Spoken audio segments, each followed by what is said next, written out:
Carol Beaumont. Chair, thank you. It's with great pleasure I rise again to speak on the Civil Aviation Cape Town Convention and Other Matters Amendment Bill 2010. I've focused primarily to date on the actual Cape Town Convention and its associated protocol. I want to just talk now about the provisions in the bill around providing more flexibility into civil aviation rulemaking, and like my colleagues Darren Hughes and Darian Fenton, I want to also ask the Minister some questions. So the reason for this, for the changes in this part are to do with making sure that ordinary rules and the making of ordinary rules is expressed in a more straightforward way. The bill specifies that an ordinary rule allows a matter to be determined by the authority, the director or other persons, and also empowers the authority, the director or other persons to impose requirements or conditions. Amendments are also made to the provisions relating to matters which must be taken into account when ordinary rules are made. And consultation requirements, which must be observed before ordinary rules are made, is amended to require the Minister to publish a notice of his or her intention to make the rule and to consult with certain persons. Now, I just want to talk a little more about that because certainly this is primarily outlined in Clause 5, which amends Section 28 around the powers of the Minister to make ordinary rules. And I'm very interested to know about around the consultation requirements. And I know the Honourable Darren Hughes has already asked some questions here.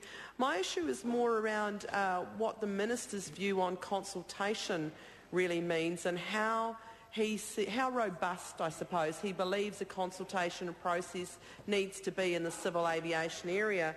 When I look at the annual report of the Civil Aviation Authority, I see that the authority has some very important matters that they need to be dealing with, and as I noted earlier, they are in charge of or part of an international system. Civil aviation is by its very nature an international system.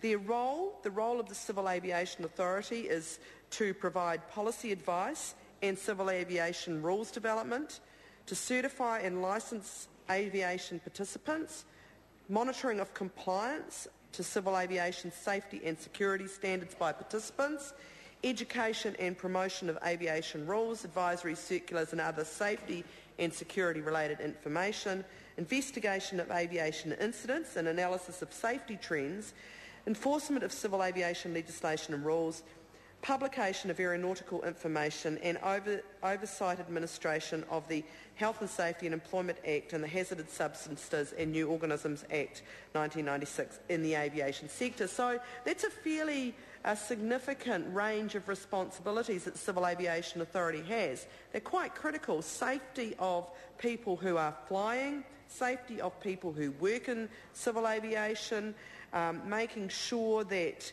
we comply with important legislation.